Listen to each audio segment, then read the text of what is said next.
Welcome everybody, and so we're talking about the Tao today, and the yin and the yang of life, and we've seen this symbol. I used to do fairs when we were out and about in the world. We'd have fairs in colleges and things, and one of the things that Gathering of Light would have like a wheel, and we'd have symbols, and maybe connect that symbol to a faith, and what did that symbol mean, and a lot of times the students would come up, and some of them would be wearing even the yin-yang symbol, wouldn't even know what it meant, wouldn't even know what they were doing when they were having that on. These symbols are very, very powerful. We have lots of symbols up there, but there's a beautiful rendition of it here. Thank you to Prayasi.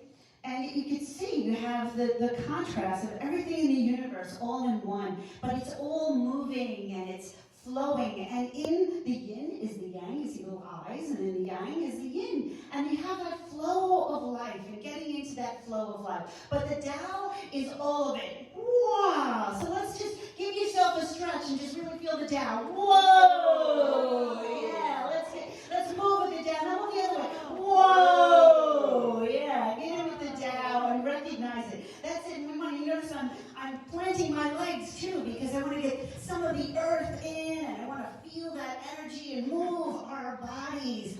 Master Lee, who does our Taoist rendition for our Voices of Faith for Peace, is always big with all of us not to forget our bodies when we do spiritual work.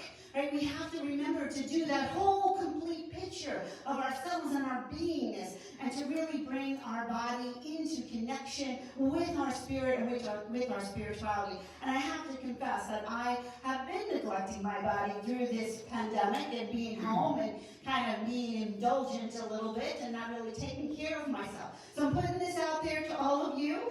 As I believe we're in these last stages and months, this is the time to connect with the Tao. We went inside and we went into that one part of the isolation. Now we're going to have to come back out around. Let's come back around with health, with revitalizing, with really getting in touch with our bodies and making that connection, really connecting to that chi down here, really grounding ourselves and feeling that, so we can be body, mind, and spirit in full expression of ourselves. So let me just talk a little bit about this idea of the yin and the yang. And there was something really interesting that I heard lately, and that was, there used to be this idea in China that if they put your hand up and they say, how many fingers am I holding up? Everybody, how many fingers am I holding up? 5. No, it would be 9. Because the space is just as important as the finger itself. Right? That's the yin and the yang. That this space is, because, as my dear husband, Dr. Phil here, would tell me about how much matter is actually in your body. Would actually fit on the point of a pin. Right? Scientifically, if you put it all down, just be the point of the pin.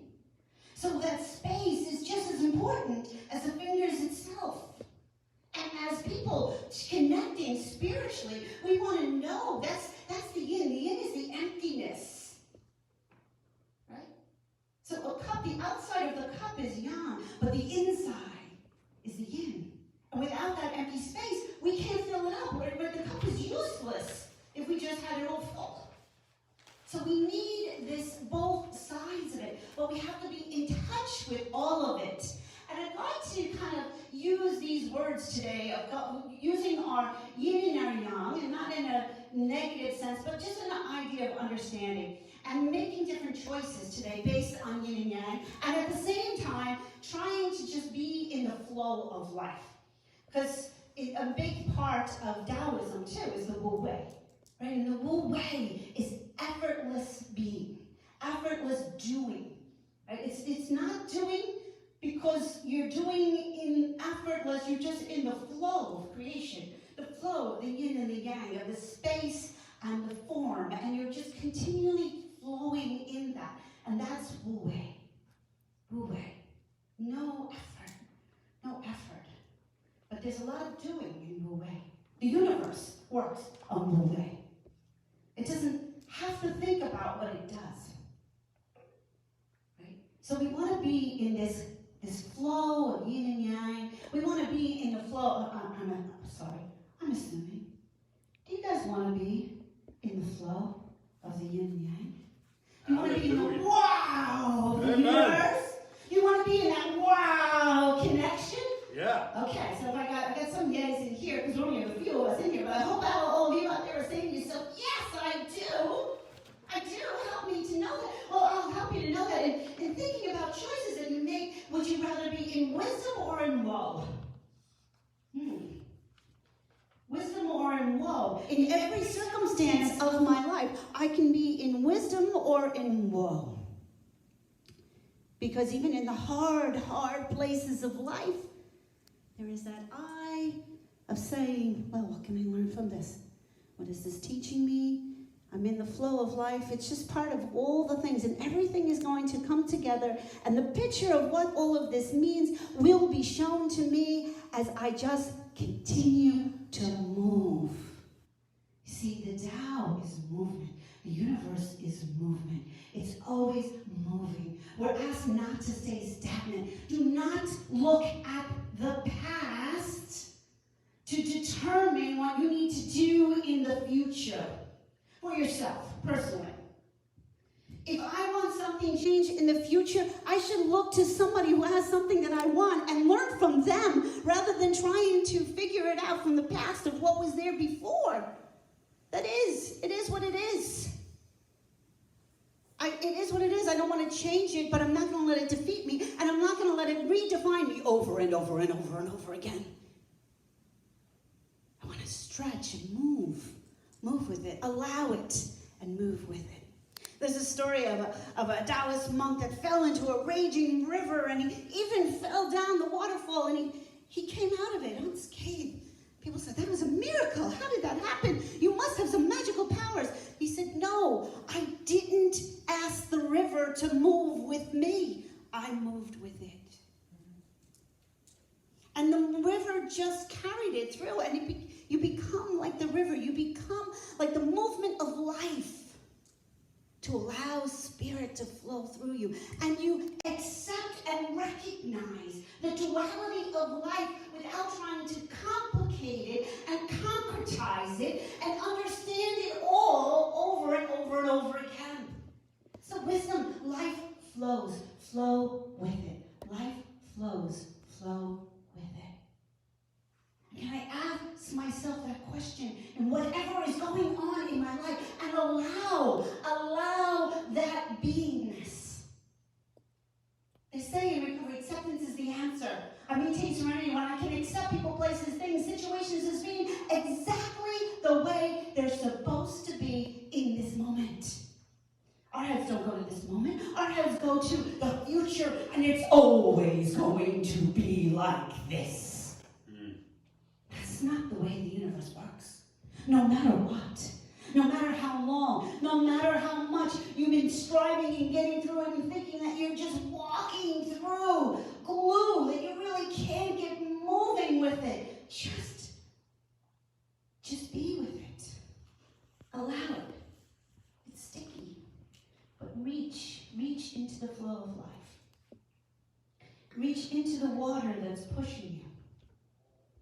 Take the hand of those that are reaching out to you and allow them to help you, to move with you. This is the movement of reaching out to humanity in Tai Chi, right? All of it. All of it. All of us together. All of us have something to contribute. And there is something that I want to manifest in my life. There is just these beautiful ideas. We're all so connected with each other. Another thing I learned about the interconnectedness of our being is something that I thought was just so beautiful in this picture of the flow of life and how it all comes around. In the heart of our hearts, the thing that our hemoglobin needs most in there is iron. Right? Iron. That little. And the way that iron was formed in the universe is through supernovas. Stars bursting. That's how iron came to be. So that little tiny bit of a molecule, of a metal that we need in our heart of hearts in order for our heart to beat, needed a star to burst before it could come into existence. The miracle of life is so amazing.